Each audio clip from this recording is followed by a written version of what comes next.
இப்போ நடந்து முடிந்த அவை தொடர் பார்த்தீங்கன்னா இது இர்ரெஸ்பான்சிபிள் பொசிஷன். ராகுல் காந்தியுடைய லாங்குவேஜ், அவருடைய பாடி லாங்குவேஜ். உதயநிதி எல்லாம் எத்தனை திரைப்படங்களை ஹீரோவாக நடிச்சு காமெடியனாக நடிச்சு அந்த கட்சியை கட்டி காப்பாற்றுறதுக்கு அவர் செஞ்ச தியாகம் அப்பா என்ன ஆட்டம் ஜாஸ்தியாக இருக்கு.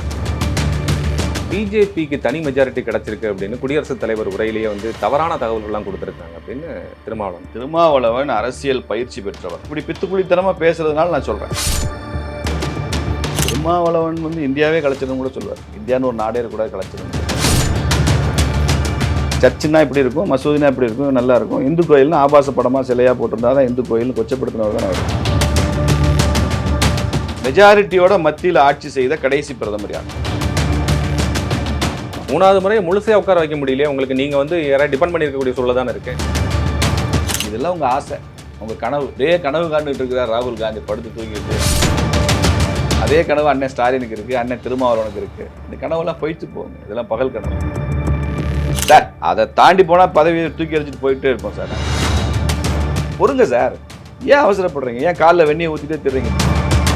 என்ன தைரியமான துணிச்சலான முடிவு எடுக்க போகிறோம்? முதல் 100 நாட்களில் என்னெல்லாம் செய்ய போகிறோம்? என்ன செய்ய? வெயிட் அண்ட் சீ. சவாலும் சவடாலும் தான் அரசியல் சார். முழு parliament proceedings live. Tamil Nadu assembly மாதிரி எடிட் பண்ணிலாம் போடுறதில்ல. நான் குழந்தை பையன் அழுதுட்டு இருக்கிறாருன்னு சொல்றாரு. தமிழ்நாட்டில் கருணாநிதி தான் அழுதாரு. நீட் வந்து ஒரு பெரிய பிரச்சனையாகவும் இஷ்யூவாகவும் நேற்று கட்சி ஆரம்பித்த விஜய் அவர்கள் கூட சினிமாவில் தான் அந்த மாதிரி காட்சியெல்லாம் அமைக்கலாம். அப்படி சொடக்கு போட்டோன்னே ஜெயிக்கிறார் இல்லையா? டிஎம்கேக்கு விஜயோட அஜெண்டாவில் பிஜேபி நடத்த முடியும். திமுகவோட ஸ்டாண்டும் காங்கிரஸோட ஸ்டாண்டும் ஒன்றா? திமுக நீட்டு கூடாதுன்றது, காங்கிரஸ் நீட்டில் முறைகேடு கூடாதுன்றது. ரெண்டுக்கு வித்தியாசம் இருக்கு.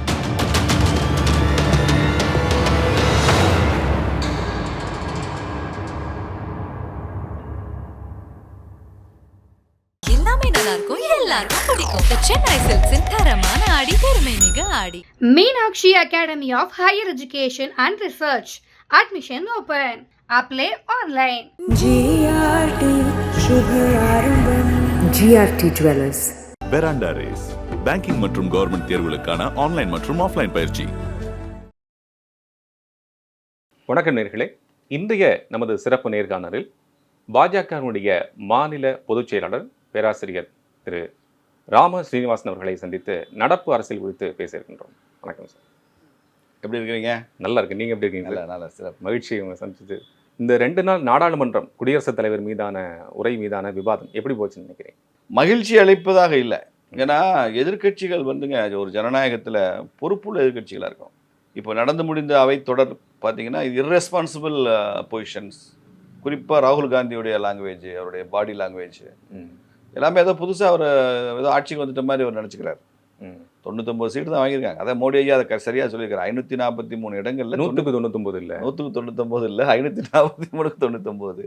நீங்கள் இதுக்கு இந்த ஆட்டம் ஆட வேண்டியதில்லை. பழைய திருவிளையாடல் தில்லான மோகனம்பால்னு ஒரு சினிமா, அதில் டிஎஸ் பாலையா சொல்லுவார், என்ன ஆட்டம் ஜாஸ்தியாக இருக்கு அப்படி ரயில் உட்காந்துட்டு. அது மாதிரி இண்டி கூட்டணி கொஞ்சம் ஆட்டம் ஜாஸ்தியாக இருக்கு, கொஞ்ச நாள் சரியாயிடும். இல்லை, திருமாவளவன் அவர்கள் வந்து பேசுகின்ற போது, நாடாளுமன்றத்தில் பேசுகின்ற போது கூட என்ன சொன்னான்னா, நீங்கள் குடியரசுத் தலைவர் உரைக்கு நன்றி சொல்லுங்க, நாங்கள் எங்களை வாக்களித்த மக்களுக்கு நாங்கள் நன்றி சொல்கிறோம் அப்படின்னு சொல்லி. குடியரசுத் தலைவர் உரைக்கு நன்றி சொல்ல வேண்டியது அவை மரபுங்க. எதிர்க்கட்சி தலைவரும் நன்றி சொல்லணும், எதிர்க்கட்சிகளும் நன்றி சொல்லணும். மக்களுக்கு நன்றி சொல்றதுக்கு நீங்கள் திருமாவளவன் சிதம்பரம் தொகுதிக்குள்ளே ஒரு ஊராக போய் நன்றி சொல்லுங்க. கிடைக்கிற நாடாளுமன்றத்தை பயன்படுத்தி கூடாது. மக்களுக்கு எங்கே நன்றி சொல்லுவீங்க? நாடாளுமன்றத்தில் நன்றி சொல்லுவீங்களா? மக்களுக்கு வந்து நன்றி சொல்ல மாட்டீங்களா? இது வரைக்கும் போயிருக்காங்களா யாராவது? போய் தலைவர்கள்லாம் போய் மக்கள் நன்றி சொல்லியிருக்காங்களா எலெக்ட் ஆனவங்க? பிஜேபிக்கு தனி மெஜாரிட்டி கிடைச்சிருக்கு அப்படின்னு குடியரசுத் தலைவர் உரையிலேயே வந்து தவறான தகவல்கள்லாம் கொடுத்துருக்காங்க அப்படின்னு திருமாவளவன் குற்றச்சாட்டு. பிஜேபிக்கு இல்லை, இந்தியா அலையன்ஸ். இந்தியா அலையன்ஸுக்கு மெஜாரிட்டி கிடைச்சு அப்படி வந்து தனி மெஜாரிட்டி கிடைச்சிருக்குன்னு தவறான தகவல் வந்து கொடுத்துருக்காங்க. நாங்கள் அப்படி இல்லை, மக்களிடம் நாங்கள் சென்றிருக்கோம், மக்கள் சென்று மக்கள் எங்களுடைய எடுத்திருக்காங்க. அதனால தான் இந்த தனி மெஜாரிட்டி கிடைக்கல பிஜேபிக்கு. எங்களுக்கு வந்து 243 சீட்டு கொடுத்து 3வது முறை உங்களுக்கு பவர்ஃபுல் அப்போசிஷனை உட்கார வச்சிருக்காங்கன்னு சொல்கிறோம். எங்க திருமாவளவன் அரசியல் பயிற்சி பெற்றவர், அரசியலை நல்லா புரிந்து கொண்டவர் தான் அவர். அவருக்கு நான் சொல்கிற அவசியம் இல்லை. ஆனாலும் இப்படி பித்துக்குளித்தனமாக பேசுறதுனால நான் சொல்கிறேன். மெஜாரிட்டியோட மத்தியில் ஆட்சி செய்த கடைசி பிரதமர் யார்? இதுக்கு முன்னால், மோடிக்கு முன்னால் சொல்லுங்கள் பார்ப்போம். கேள்வியாகவே வைக்கிறேன் நான். 1984 இந்திரா காந்தி அம்மையார் இறந்ததுக்கப்புறம் ராஜீவ் காந்தி பிரதமர் ஆனார்ல, ஆமா. அதுதான் மெஜாரிட்டி கவர்மெண்ட். எத்தனை வருஷம் ஆச்சுங்க? 40 வருஷம் ஆச்சு இப்போ. அதுக்கப்புறம் வந்து எந்த அரசாங்கத்துக்குமே பெரும்பான்மை இல்லை. 89ல் VP Singh prime minister, majority government அது. 91ல் நரசிம்மராவ் கவர்மெண்ட் மெஜாரிட்டியா? 96ல் தேவகவுடா கவர்மெண்ட் மெஜாரிட்டியா? ஐகே குஜ்ராலுடைய கவர்மெண்ட் மெஜாரிட்டியா? வாஜ்பாய் மெஜாரிட்டியா? திரும்பி 2004 யாருங்க வந்தா? மன்மோகன் சிங் 10 வருஷம் ஆட்சி பண்ணாரு. மன்மோகன் சிங் கவர்மெண்ட் மெஜாரிட்டியா? இல்லை. 84ல் இது என்ன நான் சொல்கிறேன், முடிச்சிடுறேங்க. 84க்கு அப்புறமா 2014 தான் பெரும்பான்மையோட பிஜேபி கவர்மெண்ட் வந்தது. 19ல் பெரும்பான்மையோட பிஜேபி கவர்மெண்ட் வந்தது. இப்போ இந்த 24ல் மறுபடியும் அந்த பழைய வாசனை அடிக்குது. அவ்வளோதான். இது அப்படி தான் புரிஞ்சுக்கணுமே தவிர, எப்பயுமே அந்த 84லேருந்து எந்த அரசாங்கம் பெரும்பான்மை அரசாங்கம் இல்லைங்க, எக்ஸப்ட் மோடி கவர்மெண்ட்டு.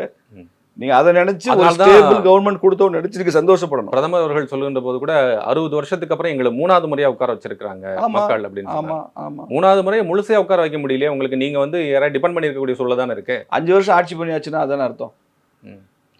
5 வருஷம் ஒரு கவர்மெண்ட் நடந்துருச்சு. ஒரு பிரதமர் நிதிஷ்குமார் எந்த நேரத்தில் கண்டுட்டு போவான்னு தெரியாது.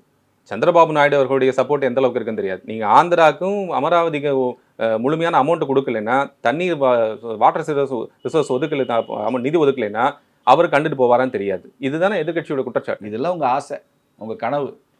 அப்படியே கனவு காண்டுகிட்டு இருக்கிறார் ராகுல் காந்தி படுத்து தூங்கிட்டு. அந்த கனவுல நிதிஷ்குமார் வந்து ஆதரவு வாபஸ் வாங்குற மாதிரியும், சந்திரபாபு நாயுடு டயர் கலண்டு போகிற மாதிரியும் கனவு. அதே கனவு அண்ணன் ஸ்டாலினுக்கு இருக்குது, அண்ணன் திருமாவளவனுக்கு இருக்குது. இந்த கனவெல்லாம் பொய்த்து போகுங்க. இதெல்லாம் பகல் கனவு, நிற்காது. 5 ஆண்டுகள் மிகச் சரியாக இந்த அரசாங்கம் நடக்கும். இப்போ உதாரணம் சொல்கிறேன், சபாநாயகர் தேர்வின் போதே கூட இந்த அரசாங்கம் பெரும்பான்மை இல்லாத அரசாங்கம் என்பது நிரூபித்து விடுவோம் சொன்னாங்கல்ல. அதிலேயே பிரச்சனை வந்து விடும் சொன்னாங்கல்ல. சபாநாயகர் யார் வந்திருக்கா இப்போ? அப்புறம் பிஜேபி சபாநாயகர் தான். இதுவே it shows, it sense a message, BJP government strong government. ஆனால் இந்த தடவை தான் தேர்தல் நடந்துச்சு சார். அதை தாண்டி போனால் பதவியை தூக்கி எறிஞ்சிட்டு போயிட்டே இருப்போம் சார். நாங்கள் கவலைப்பட மாட்டோம். இண்டி கூட்டணி வேணும், நீங்கள் வேணும் ஆட்சி பண்ணுங்க. தேர்தல் நடந்துச்சு, நீங்கள் வேணும் ஆட்சி பண்ணுங்க சார். இண்டி கூட்டணி நீங்கள் வந்து சொல்றது ஓகே. ஆனால் தேர்தல் நடந்துக்கூடிய இந்த சபாநாயகருக்கு நடக்கல இல்லை.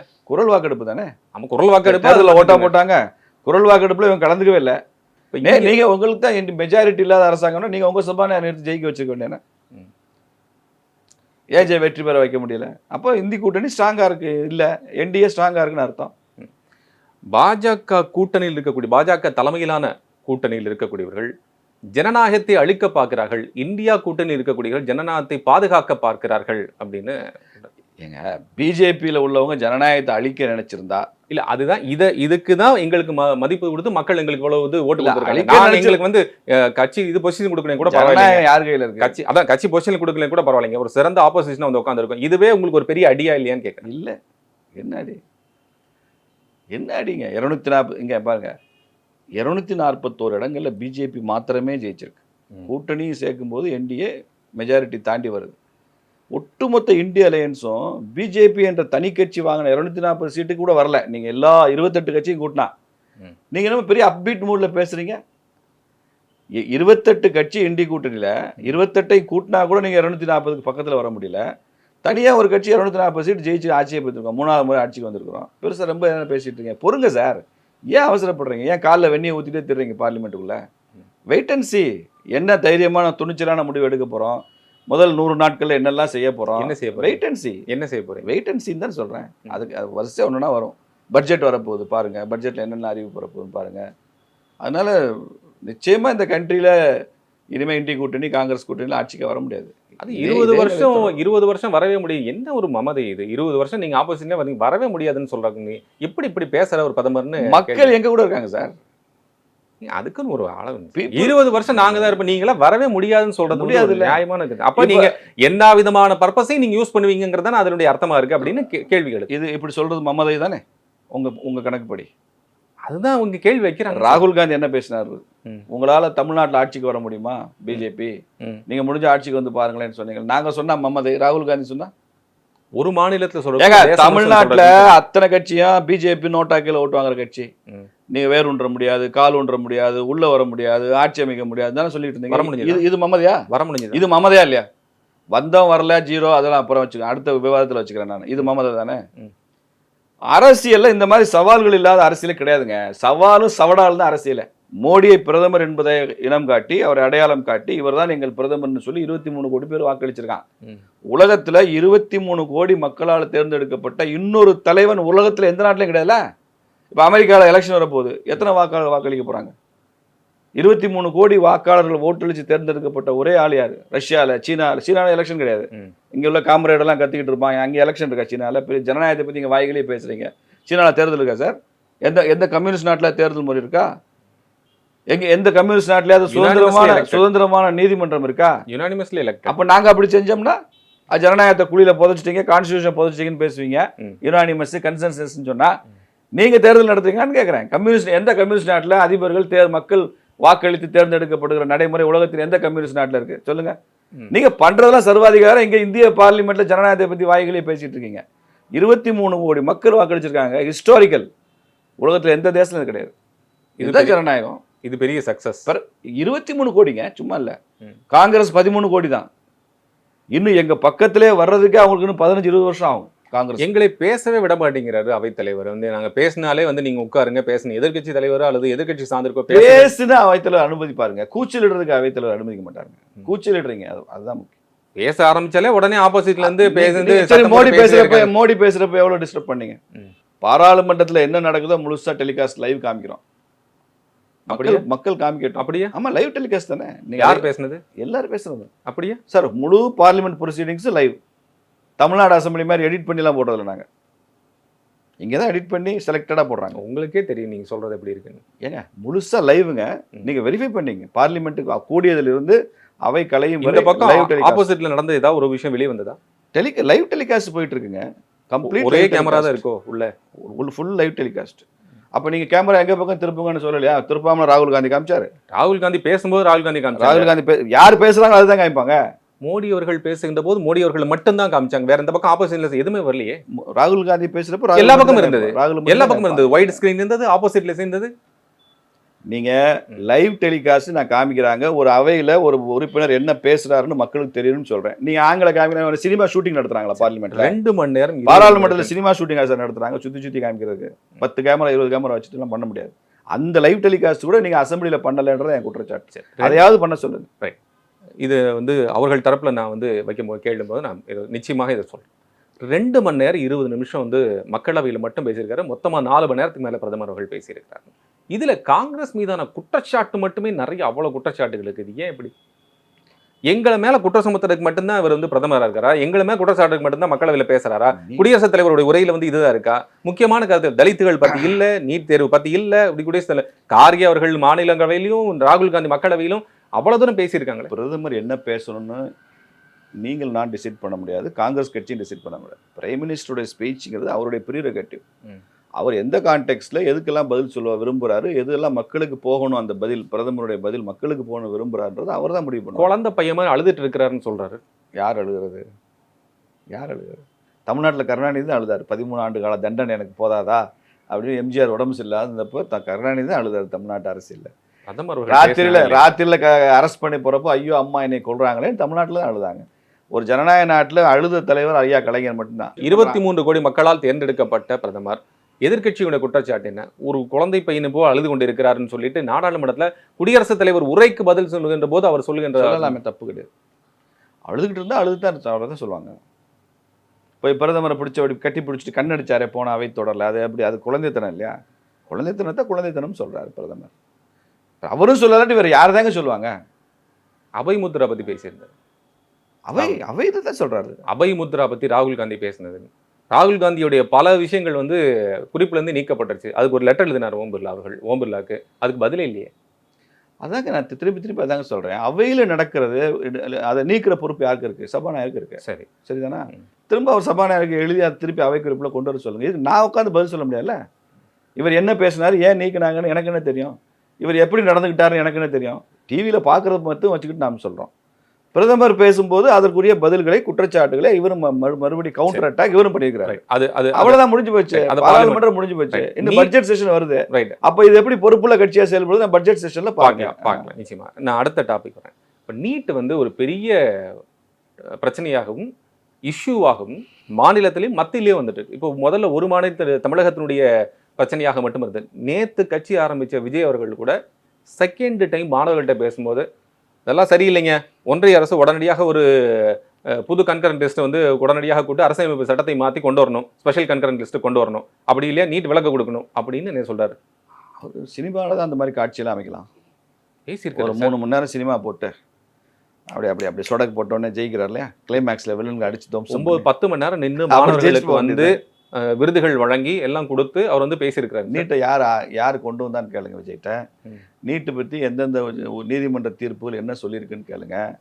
நீட்டுக்கு பிஜேபி கவர்மெண்ட் அதை வந்து சரி செய்யறதுக்கு என்னெல்லாம் செஞ்சிருக்குன்னு. டெம்பரவரியா என்ன சொல்யூஷன், பெர்மனண்டா என்ன சொல்யூஷன் அவர் சொல்றாரு. நீட் விலக்கு தற்காலிக தீர்வு, ஏன் நீட்டை மாநில பட்டியலுக்கு நீங்க கொண்டு வாங்க கல்வியை இப்படின்னு சொல்றாங்க. அப்ப நீங்க புரியாம பேசுறாங்க. மாநில பட்டியலுக்கு யார் கொண்டு போனா?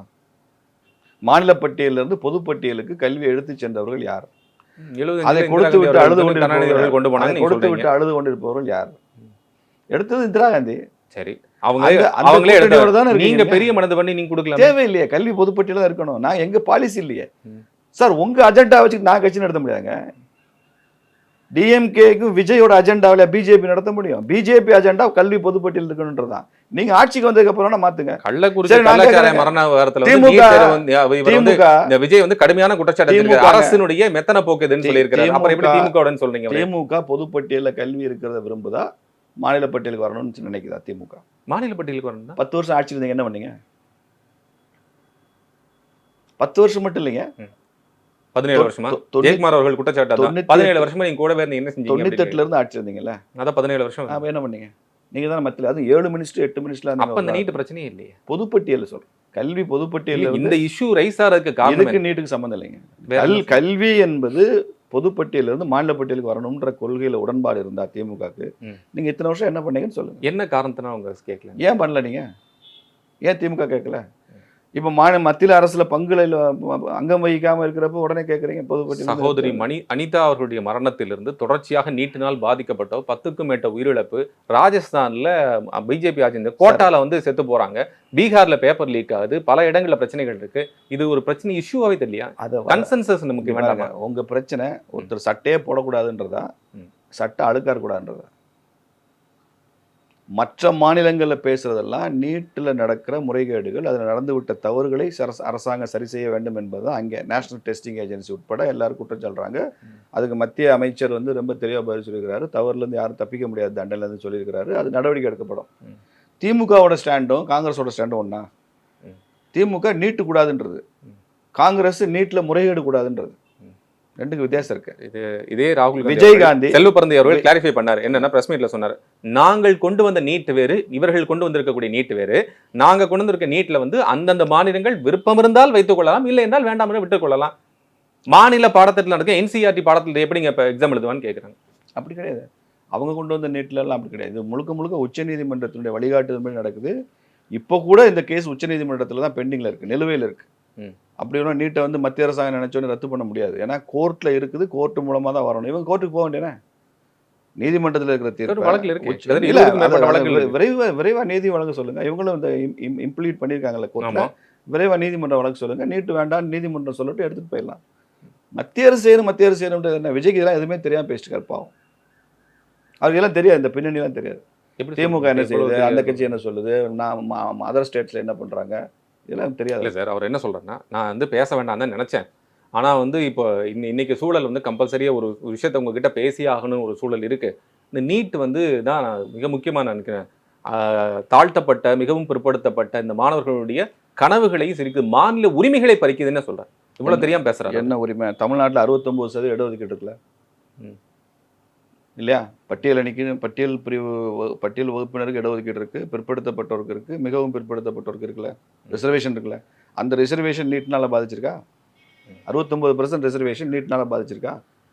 அதோடு கூட எடப்பாடி அவர்கள் கொண்டு வந்த 7.5% கிராமப்புற மாணவர்களுக்கான உள் ஒதுக்கீடும், அது அரசு பள்ளி மாணவர்களுக்கான ஒதுக்கீடும் அது இருக்குல்ல. அப்போ நீட் வந்ததுக்கு அப்புறம் இடஒதுக்கீடு கூடியிருக்கு, குறையல. சோஷியல் ஜஸ்டிஸ் எங்கேயுமே பாதிக்கப்படலை. முறைகேடுகள் நடக்கிறதுனால என்டிஏவை கலைக்கணும், அந்த இந்த ஒட்டுமொத்தமாக நீட் தேர்வுன்னு திருமாவளவன் அவர்கள் நாடாளுமன்றத்திலே பேசி, திருமாவளவன் வந்து இந்தியாவே கலைச்சிடணும் கூட சொல்வார். இந்தியான்னு ஒரு நாடே கூட கலைச்சிடணும்னு சொல்லுவார். நீங்க நியாயமா பேசுங்க, எம்பி அவர் சொல்லுங்க. அவர் அப்படிதான் சொல்லுவாரு. அப்படிதான் மக்களால் தேர்ந்தெடுக்கப்பட்ட ஒரு இந்து கோயில்கள்ல ஆபாச சிற்பம் இருக்குன்னு சொன்னவர் தானே அவரு. சர்ச்சுன்னா இப்படி இருக்கும், மசூதினா இப்படி இருக்கும், நல்லா இருக்கும். இந்து கோயில்னா ஆபாச படமாக சிலையாக போட்டிருந்தா தான் இந்து கோயில்னு கொச்சப்படுத்தினவர் தானே அவர். பிறகு பொறுப்பாக பேசுகிறவரா திருமாவளவன் சொல்லுங்கள்? அவர் வெறுப்பை கக்கிற மாதிரி பேசின எத்தனை பேச்சு நான் அவங்களுக்கு அனுப்பணும். ஆனாலும் சொல்கிறேன், அவர் அரசியலில் he represents weaker sections of the community society. அவருக்குரிய மரியாதை இருக்குது, நான் அதை மறுக்க மாட்டேன். ஆனால் இன்னும் ஒரு பொறுப்பாக பேசணும். நாடாளுமன்றத்தில் எதிர்க்கட்சிகள் வெளிநடப்பு செய்கிறார்கள் அல்லது வெளியேற்றப்படுகிறார்கள். இங்கே சட்டமன்றம் நடக்குது. அதிமுக எங்கள் ஒரு விஷயத்தை பற்றி பேசணும்னு சொல்கிறாங்க. கள்ளக்குறிச்சி மரண விவகாரத்தை பற்றி பேசணும்னு சொல்கிறாங்க. கள்ளச்சாராய விவகாரத்தை பற்றி பேசணும்னு சொல்கிறாங்க. அப்போ சபாநாயகர் அவர்களை வெளியே அனுப்ப சொல்கிறார். அங்கே நடக்கிறது வேறு, இங்கே நடக்கிறது வேறையா அப்படின்னு பாஜக ரெண்டும் ஒன்னான்னு நான் கேட்குறேன். அங்கேயும் கருத்து மறுக்கப்படுன்ற குற்றச்சாட்டு அவங்க வைக்கிறப்ப இங்கே அதிமுக அதே குற்றச்சாட்டு வைக்கத்தானே அவங்க. நீங்கள் பதில் சொல்லி தானே அவனுக்கு. ஏன் எதுக்கு எடப்பாடி அவர் வெளியில் அனுப்பிச்சிங்க? அவங்க அவர் 65 எம்எல்ஏ வச்சுட்டு சட்டமன்றத்தில் எதிர்கட்சி தலைவர் இருக்காங்கல்ல. எதிர்கட்சியோட குரல் வலை ஏன் நசுக்குகிறீர்கள்? ஏன் வெளியில் அனுப்புறீங்க? பதில் சொல்லுங்க. அப்போ நீங்கள் தான் பதில் சொல்லணும். நீங்கள் இப்போ பிஜேபியில் இப்போ வானதி சீனிவாசன் பேசுவாரான்னு சொல்கிறாங்க. அவர் கொடுக்குற நேரமே 2-3 நிமிடங்கள் கொடுப்பாங்க. இவங்க பேச ஆரம்பித்தோடனே 4 அமைச்சர்கள் உள்ள குறுக்க வந்து பேசுகிறாங்க. நேரம் முடிஞ்சு வச்சு உட்காருங்கன்றாங்க.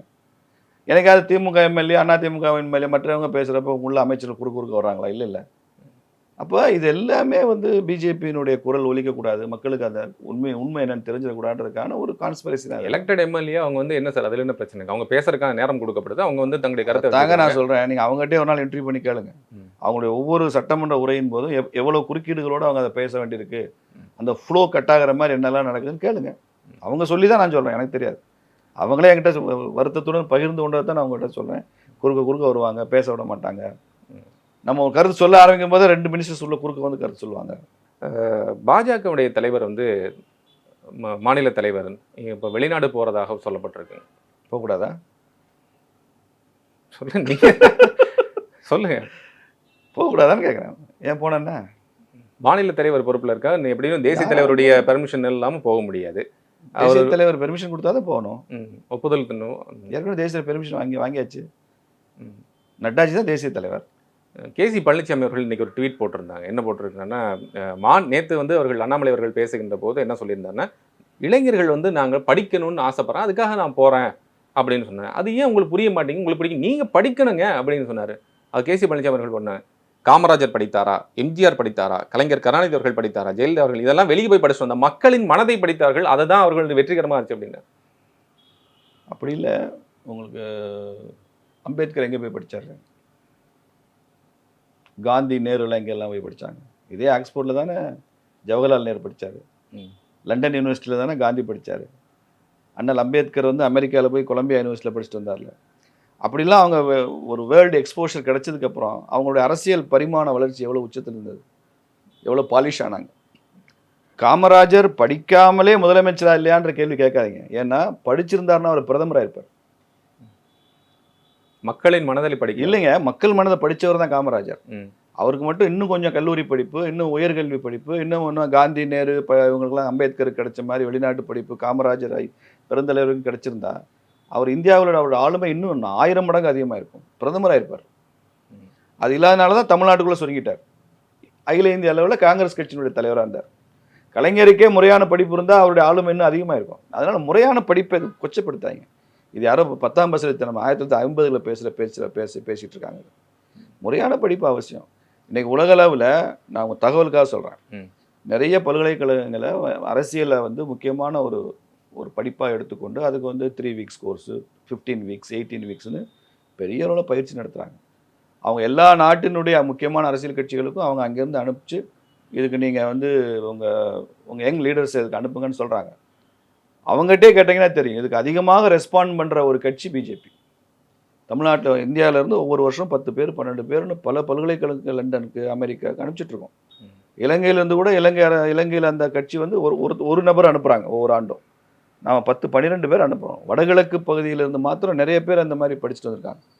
தமிழ்நாட்டிலேருந்து இப்போ அண்ணாமலை அவர்கள் போகிறார், ஆக்ஸ்போர்டுக்கு போகிறாரு. இந்த வாய்ப்பு ரொம்ப ரேராக தானே கிடைக்கும். யார் மாநில தலைவர்? மாநில தலைவர் என்ன, அதனால என்ன உங்களுக்கு கஷ்டம்? இல்லை, யார் வரப்போகிறாங்கன்னு கேட்குறேன். அடுத்து அவரோட ஆப்சன்ஸில் யாரோ ஒருத்தர் அவரை நியமிச்சுட்டு போனோம் இல்லையா? எங்கள் தேசிய தலைவர் தான் அதை முடிவு செய்யணும். உங்களுக்கு தெரியாது? எனக்கு எப்படி தெரியும்? நீங்கள் கூட இருக்கலாம், கோபாலகிருஷ்ணா கூட இருக்கலாம். பிஜேபியில் தான் அப்படி வர முடியும். இப்போ அதிமுக நான் ஒரு கேள்வி கேட்குறேன் உங்களை. அதிமுக வரலாம். ஒரு கேள்வி கேட்குறேன். இப்போ அண்ணாமலை ஆக்ஸ்போர்டு போறாருன்னு யார் மாநில தலைவர்னு கேட்குறீங்களே. இப்போ ஒரு 6 மாதம் ஐயா ஸ்டாலின் ஒரு ப்ராஜெக்ட்டுக்காக அமெரிக்காவுக்கு போறாருன்னு வைங்க, யார் முதலமைச்சர்னு கேட்பீங்களா? யார் திமுக தலைவர்னு கேட்பீங்களா? ஏன்னா அந்த குடும்பம் வாரிசு ரெடியாக நிற்கிது, அவர் பார்த்துக்குவார், அவ்வளோதான். அதுக்கப்புறம் உதயநிதி போனாருன்னா அவர் தெரியும். அவங்க இது மூத்த அமைச்சர்களே சொல்றாங்க, அந்த குடும்பம் இருக்கிறதுனால ஆர்எஸ் பாரதி ஓப்பனாகவே பேசினார், என்கிட்ட இன்டர்வியூ கொடுத்துருக்கு. அந்த குடும்பம் இருக்கிறதுனால தான் இது வந்து கட்டி காப்பப்படுது. இந்த 2 சட்டத்துல வந்து மீசா இதுல வந்து உள்ள போய் சிறை தண்டனை ஒரே குடும்பத்தை 2 பேர் இருக்காங்க, மாறனும் இவர்களும் ஸ்டாலின் அவர்களும் போயிருக்காங்க அப்படின்னு அவர் தான் சொன்னார். அப்படி அந்த குடும்பத்தை கட்டி காத்தவர்கள் அவர்கள்லாம் அப்படின்னு, அதனாலதான் இந்த இவ்வளவு தூரம் இருக்கு அப்படின்னு சொன்னாங்க. பிஜேபியில வந்து வாரிசுகளே இல்லையா? அப்படி மிசால ஜெயில இருந்த டிஎம்கே காரங்க பட்டியல் உங்களுக்கு தரவா? 2.5 வருஷம் உள்ள இருந்து மிதி வாங்கினவங்க, அடி வாங்கினவங்க பட்டியல் தரவா? அவங்க குடும்பத்துக்குலாம் நீங்க என்ன ஹானர் பண்றீங்கன்னு சொல்றீங்களா? அவங்க இன்னைக்கு அரசியல் எங்க இருக்காங்கன்னு சொல்றீங்களா? அப்ப இது எல்லாமே சில அந்த புகழ்பாடிகள் துதிப்பாடிகளை சுத்தி வச்சுக்கிட்டு அப்புறம் அவங்க சொல்லிட்டாங்கன்னு பேசல அர்த்தமே இல்லைங்க. அப்படி திமுக பத்தி மட்டும் உங்களுக்கு இவ்வளவு கஷ்டம்? அதிமுக வந்து ஒன்றும் பிரச்சனை இல்லை, திமுக பத்தி மட்டும் உங்களுக்கு எங்களை இன்னைக்கு தமிழ்நாட்டில் ஆளுங்கட்சியா இருக்கிறது திமுக. எங்களை அதிகமாக எதிர்த்து கொண்டு என்கவுண்டர் பாலிடிக்ஸ், அதாவது என்கவுண்டர்னா பொலிட்டிக்கல் என்கவுண்டர், போலீஸ் என்கவுண்டர் இல்லை, ஒரு பொலிட்டிக்கல் என்கவுண்டர் பண்றது டிஎம்கே.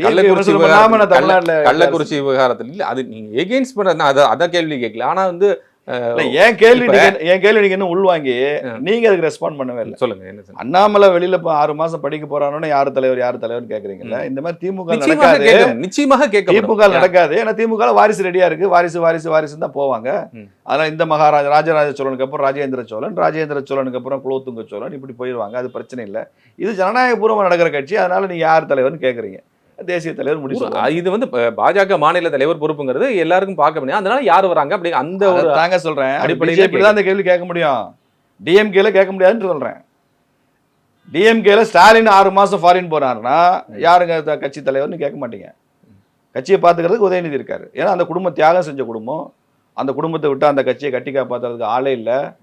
அவங்க எவ்வளவு பாடுமுருகன் உதயநிதி எல்லாம் எத்தனை திரைப்படங்களை ஹீரோவா நடிச்சு காமெடியனா நடிச்சு அந்த கட்சியை கட்டி காப்பாத்துறதுக்கு அவர் செஞ்ச தியாகம் அப்பா சொல்லி மாளாது.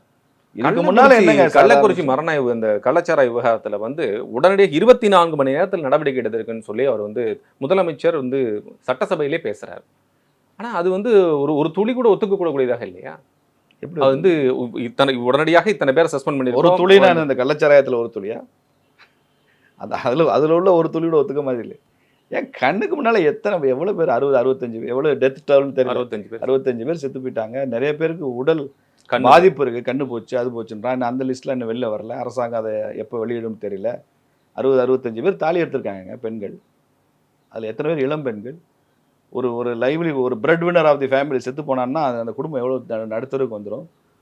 இதெல்லாம் உடனே நடவடிக்கை எடுத்தேன் அதை எடுத்தேன் அப்படின்னா நீங்க 24 மணி நேரத்துக்கு முன்னதான் நடவடிக்கை எடுத்தீங்க. எஸ்பி மாவட்ட ஆட்சியர் இடமாற்றம் பண்ணியிருக்காங்க, எஸ்பியை சஸ்பெண்ட் பண்ணியிருக்காங்க. அவங்க கீழே இருக்கக்கூடிய கிட்டத்தட்ட 20 பேருக்கு மேலே நடவடிக்கை எடுக்க பாருங்க. குறிப்பா அந்த விழுப்புரம், கள்ளக்குறிச்சி இந்த மாவட்டங்கள்ல கள்ளச்சாராயம்ங்கிறது ரொம்ப புழக்கத்துல இருக்கு. இது அரசுக்கு தெரியாதுன்றத இந்த நாட்டில் உள்ள சாதாரண குடிமகன் கூட ஏத்துக்க தயாரா இல்லை. புரியுதா? அது ஆளுங்கட்சியினுடைய ஆசீர்வாதம் இல்லாமல் இது நிச்சயம் நடக்காது. இறந்ததுக்கு அப்புறம் நீங்க எஸ்பியை சஸ்பெண்ட் பண்ணி கலெக்டரை மாற்றி என்ன பண்ண போறீங்க? 1 மணி நேரத்தில் நடவடிக்கை எடுத்து 1 மணி நேரத்தில் உங்களால் நடவடிக்கை எப்படி திரும்ப எடுக்க முடியுது ஒரு நாளில்? இதெல்லாம் உங்களுக்கு தெரியும், எவன் காய்ச்சறான்னு தெரியும், எவன் விற்கிறான்னு தெரியும். உங்கள்கிட்ட கம்ப்ளீட் டைரக்டரியே இருக்கு. அதனால ஒரு நாளுக்குள்ள அவனை போய் தூக்கிட்டு வரீங்க, அவ்வளோதான். யாரோ ஒருத்தன் பண்ணானா தானே கஷ்டப்படுவீங்க. உங்களுக்கு நல்லா கண்ணுக்கு எதிராக தெரிஞ்ச ஒருத்தன் ஏதோ பண்ணிட்டு இருக்கான், அதனால உங்களால் உடனே தூக்க முடியுது. சார் இது யாருமே நம்ப மாட்டாங்க sir. There are no buyers for this theory. அரசாங்கத்துக்கு தெரியாமல் எல்லாம் நடக்காது. கள்ளக்குறிச்சி விவகாரத்தில் அரசே வந்து திட்டமிட்டு நடக்கும். அரசாங்கம்னா நான் சொல்றது ஸ்டாலினுக்கு தெரியாமல் இருக்கலாம், அமைச்சர்களுக்கு தெரியாமல் இருக்கலாம். நான் அரசாங்கம்னா இந்த இடத்துல அவரை சொல்லலை. நான் சொல்றது அந்த டிஸ்ட்ரிக்ட் கவர்னன்ஸ் ஒன்று இருக்குல்ல, மாவட்ட அரசு நிர்வாகம் இருக்குல்ல, மாவட்ட காவல்துறை இருக்குல்ல, இவங்களுக்குலாம் தெரியாமல் இதெல்லாம் நடக்காது. அரசு அதை கண்ட்ரோல் பண்ணலைன்னு சொல்ல மாட்டேன், ஏன்னா வழக்குகள் நிறையா போட்டிருப்பாங்க. அதில் நிறைய நடைமுறை சிக்கல் இருக்குது. ஒரு பக்கம் நீங்கள் moral values of the society அதையும் நீங்கள் ஸ்ட்ரெங்தன் பண்ணணும். இன்னொரு பக்கம் காவல்துறைக்கு அதிகமான பவர்ஸ் கொடுக்கணும். அவனுக்கு டாஸ்மாக்ல ஏன் இந்த இவ்வளோ விலை விற்கிறதுனால தானே அவன் போய் இதுக்கு இதில் இந்த மாதிரி போதைக்கு போகிறான்.